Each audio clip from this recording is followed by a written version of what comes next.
Pioneers.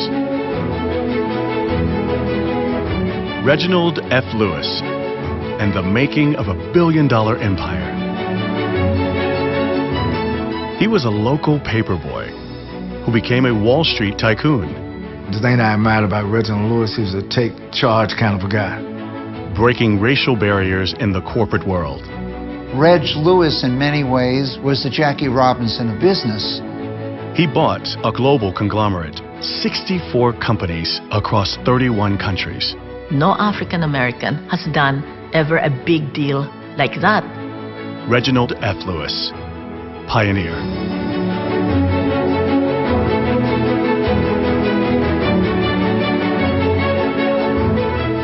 Support for this program has been generously provided by Taurus and Kimberly Richardson, Robert F. Smith, and the following.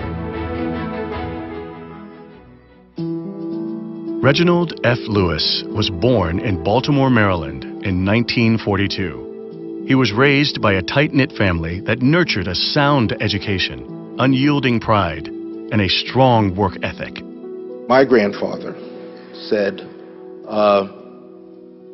know your job, and you'll never be in a bread line. By the 1950s, racial tensions were deepening in Baltimore. It was the site of one of the nation's first sit-ins. Schools were being desegregated, and white flight was peaking. So when we moved here, all the white people, because the whole white block, moved out. So right from the beginning, we had obstacles at very young age that we were aware of, but Mom and Dad didn't bring it home. They just told us that we had to be twice as good and we had to work. My father was very driven from a very young age. When he was 9, he decided that he wanted to become the richest black man in America. He had a newspaper route in this neighborhood where he delivered Afro-Americans that Mom took over for him one summer when she sent him to camp.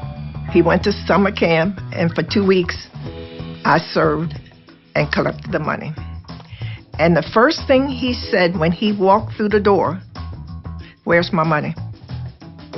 I said, "I did the work, I earned the money." And he said, "Mom, I'm gonna get a lawyer and sue you." So Butch said, "Give him his money." And he said, "Thank you." He didn't give me a tip and just left. At Dunbar High School in Baltimore, Reginald Lewis was a 3-sport all-star athlete. He played football as a quarterback, basketball as a guard, and baseball as a shortstop.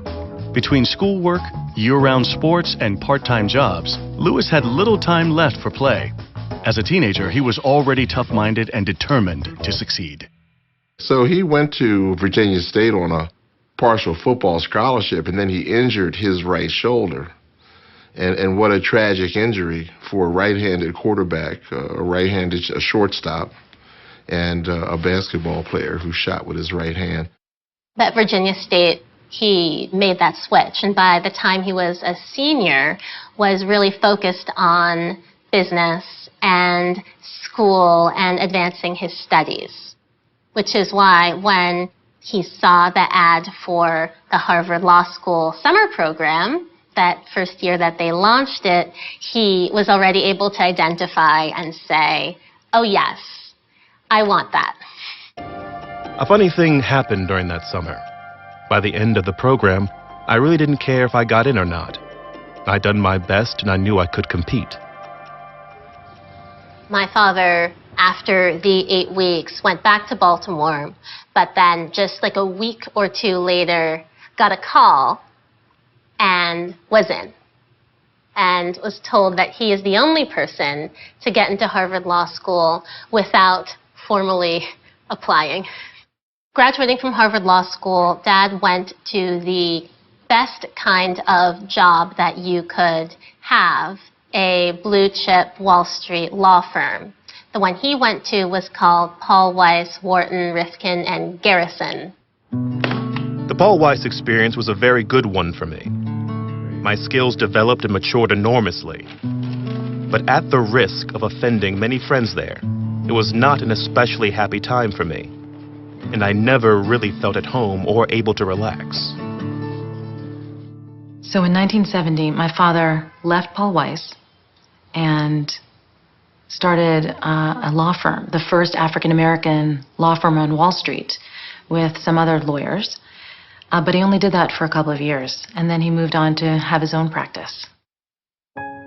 During those early years, while Lewis sharpened his legendary negotiation skills, he met the woman who would become his wife. I met Reginald Lewis on a blind date. I was the one who proposed. We got married 6 months after we met. Yes, wedding in the Philippines. Early in the morning, it was a Holy Mass at around 7 o'clock, so waking up at 4. My wedding gown was hand-embroidered. We were in a small chapel. I was almost walking on clouds. It's like a dream because I never intended to get married. The vision was that he'll be taking care of the big expenses, mortgage, children's education. I will take care of household. So those first years were tough, but I had faith. I had faith in him. In those lean years, as Lewis's law practice and reputation began to grow, he purposefully set aside time to use his legal expertise in support of civil rights. I first met Reginald in the early 1970s. Reginald F Lewis was the corporate attorney for the United Church of Christ Commission for Racial Justice. In the early 1970s, there was a backlash to school desegregation, a violent backlash, where white paramilitary, white supremacist groups physically attacked us at the United Church of Christ Church in Wilmington. And as a result of that attack, a riot happened. 10 of us were arrested in 1972, and we became known as the Wilmington 10 as a result of our unjust arrests. And so they issued a warrant for my arrest, and I was in New York at the time. And the thing that I admired about Reginald Lewis, he was a take charge kind of a guy. On the plane, we discussed when the plane landed, who was going to go off the plane first and who was going to go off the plane last. And Reggie says, "Look, I'm your lawyer, follow me." The sheriff reached for me even while I was stepping down the steps. Reggie grabs the sheriff's arm and said, "Wait a minute, who are you?" And the sheriff said, "Well, I'm the high sheriff, who are you?" And Reggie said, "I'm Reginald F Lewis, I represent Reverend Shavers. I need to see your identification." That's the kind of lawyer that Reginald Lewis was. That's the kind of, I would say even activist he was. Yes, he was a Wall Street, highly trained corporate lawyer, but he was a strong freedom fighter for civil rights. But Lewis had another dream. He was an intense, driven risk-taker who wanted the power and the money from the world of high finance. And he wanted to be the first African-American to get it. I remember that Reg decided that he was going to put more time into venture capital, and he wanted to form a company that he decided to call TLC Group, which he never would admit, but we think it was for the Lewis companies. That's what TLC stand for. He would always talk, at night when the children are asleep, about the business, about what's happening. I think it's his way of decompressing. I always consider it like there's a ball of string in his head. And just by talking about it slowly, it's coming out and it clarifies his mind. If you have a core set of values, like family, like hard work, like trust, then these are things that will stay with you even when you may be having a difficult time in a specific problem. But if you maintain the core values, you can generally ride through any particular problem, and then in the end, will be able to be pleased with the result. He wanted to be seen not just as an African-American businessman. He wanted the message to be that he was an American businessman, that he was a success in his own right, that he was not some sort of a token or some sort of ethnic person who they picked and put in there. He wanted to demonstrate that it was his hard work, his intelligence, and his drive that made him a success. By the time the early 80s arrived, Lewis had experienced several failed business acquisitions, yet he was undeterred. Instead of stopping, he went after an acquisition that was bigger and bolder than anything he had attempted so far. Any deals that we saw were always warmed over or nobody else wanted to do it. So the McCall Pattern Company became available. And the reason it was available is because the number of units sold in that industry had declined for 10 straight years. Yet McCall was still profitable. Lewis wanted to close big leverage buyout deals. To make all the numbers work, he had to buy a mature company with a predictable, stable cash flow, which would allow him to pay off the tremendous debt once the deal was done. The big question was, who could help him get the financing done? The role of investment bankers is one of the great mysteries of the universe. The simple fact is that you don't hire investment bankers, you hire people. Because Phyllis Schless had labored for many years on Wall Street with one of the top investment banks, Bear Stearns, I wanted her thoughts about the best price to pay for McCall. We needed to get Reg in touch with the people who were selling McCall, and we needed to get him treated seriously. So the first thing I did was to basically bridge him to the establishment. In the McCall Pattern transaction, my role was to provide the senior financing. $19 million out of the $22.5 million that was the sale. Getting the bank part was the tough part in the early days of leverage buyouts. And 83 was the very early days. I have to admit, when I first met Reg, I wasn't told that he was black, so it was a little bit of a surprise when I walked out of my office. There weren't that many black entrepreneurs in New York City at the time. In my thinking, I put aside completely the fact that he was black. I didn't see how it should or could be part of the decision. Then things weren't moving fast enough for Reg. He wanted it to close instantly. I felt I was stuck on the McCall deal and was not sure whether Bear Stearns was trying to scuttle the deal or not. I decided to give them a little competition.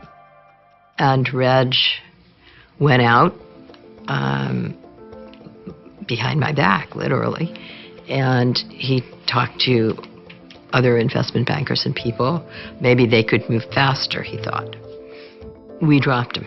Bear dropped him because he breached our agreement. A week later, I got a phone call that said, "I'm really sorry." There were words I never thought I would hear out of his mouth, ever. "If I double your fees, will you take me back?" We had initially had a fee, I think, of $250,000. He doubled it to $500,000, which was not a lot of money, but it was 1983. First of all, once we bought McCall, all of a sudden we were in a different tier. You know, we were now owners, or Reg was now an owner of a decent-sized company with a brand name. It's amazing how things changed after that. All of a sudden, we were getting telephone calls. Everybody wanted to interview Reg. You know, it was a huge deal. TLC bought McCall Pattern Company with $1 million and only 3 years later sold it for an astounding $90 million. This single investment cemented Lewis's place as a major Wall Street financier and a prominent corporate takeover dealer. While the media focused on him, he leveraged his new wealth to help the African American community. He was Jesse Jackson's first big funder in a significant way, handing Jesse Jackson a $100,000 check unsolicited and loaning his plane to Jesse Jackson for campaign trips. And from where I stand, Jesse Jackson better understands the fundamental changes that are occurring in America and in the world today, more so than any other candidate that I've heard so far. This candidacy of Jesse Jackson was an inspiration to him personally. And I remember the fundraiser that my dad threw for Jesse Jackson. It was thrilling. It was a thrilling time to feel like a black man could be in the White House. His support for the campaigns was not just his support for friendship. Once he saw it was possibility, remote but possible, he invested in the future. He offered the rope of hope. He offered what was possible. He never stopped giving, whether it was the civil rights movement, political leadership, or the universities. He never stopped giving. Around the time of the closing of the McCall Pattern Company, Lewis got a tip about an even bigger business opportunity. Beatrice International, an enormous global food company, was about to be sold. Lewis had the audacity to go for it, but he needed the financial backing of a businessman and company who were leaders in financing these deals. He reached out to Drexel, Burnham, and Lambert.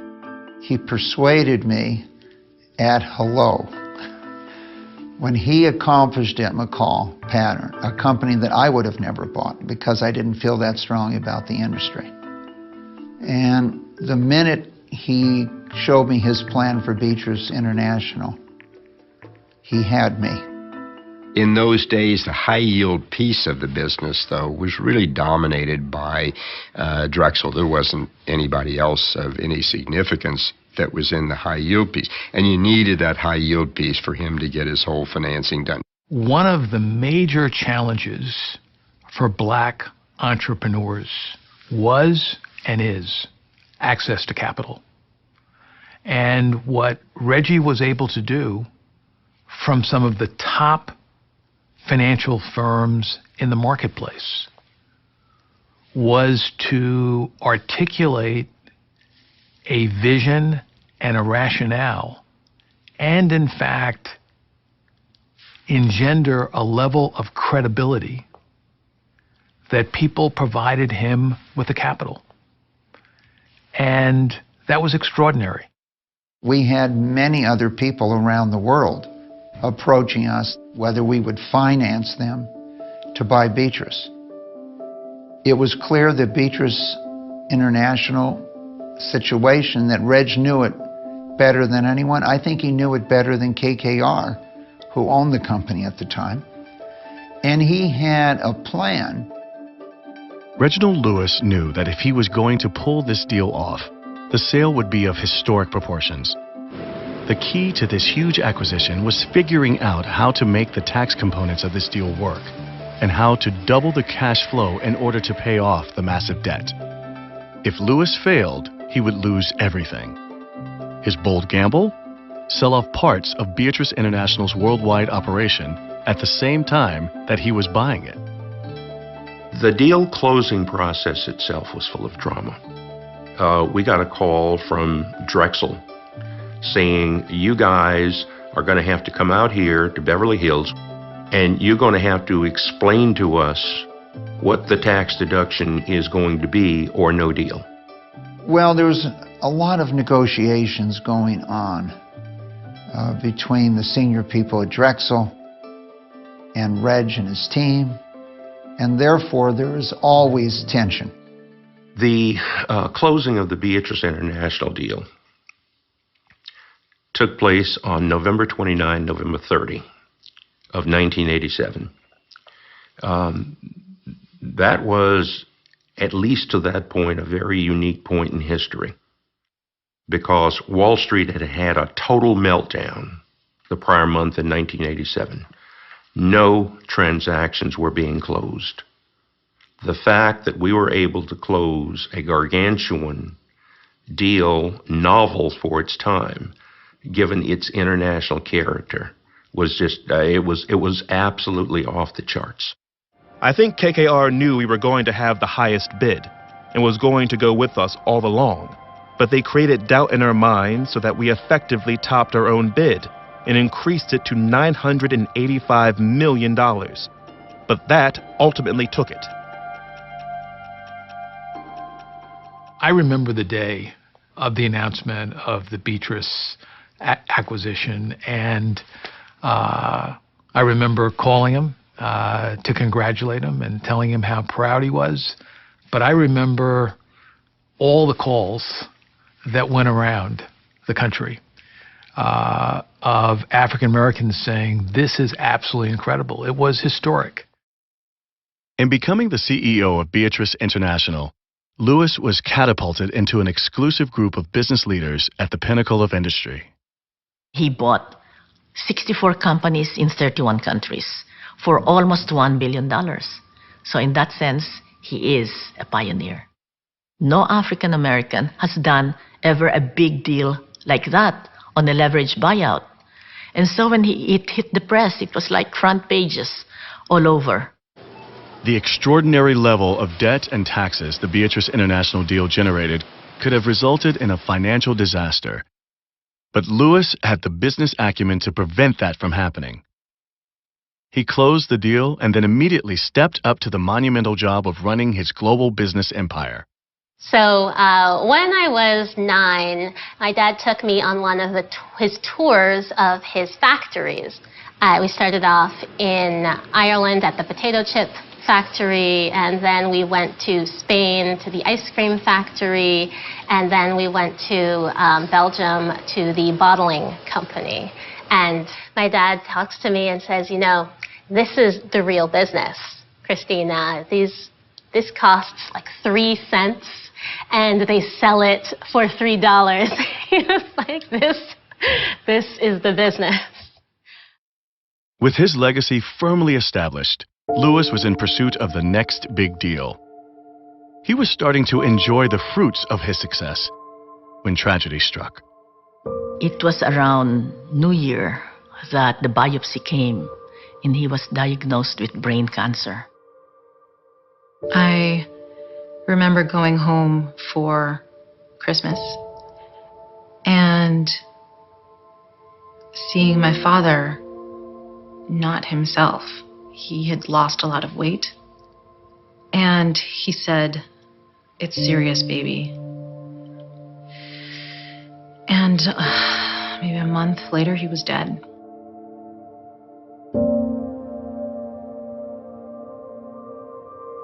Yeah. It was such an intense time.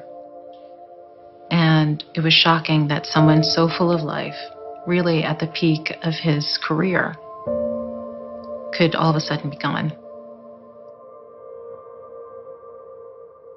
Operating as an African American in this pressure cooker of New York, high finance, high legal drama, exacts its toll. Mr. Lewis died when he was 50. Leslie was 19 and Christina was 12. Each of us handled it differently.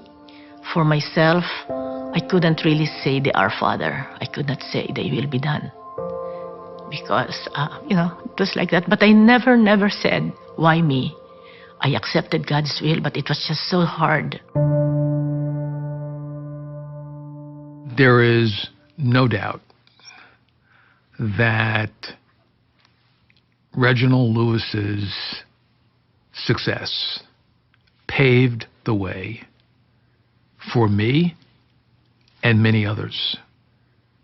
And I think that really is the test and demonstration of real leadership, is what is the foundation that you have created? What is the legacy that you've left?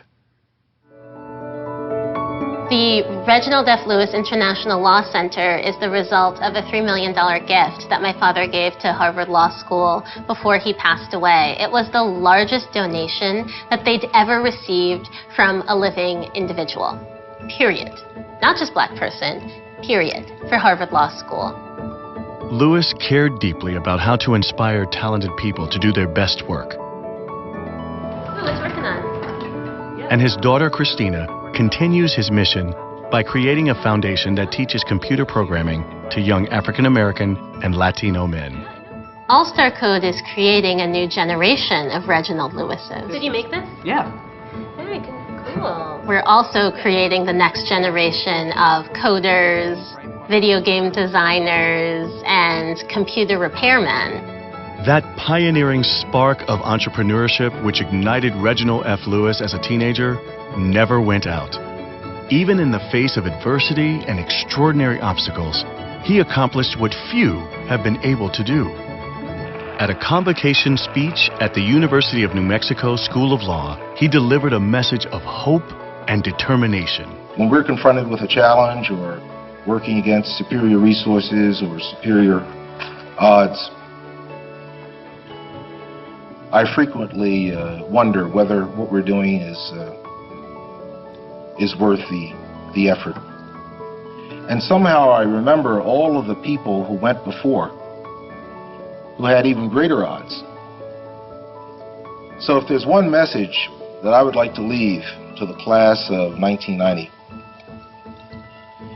it is that you keep going to build a better society in America, to be a compassionate America, that you keep going no matter what. Thank you very much, ladies and gentlemen.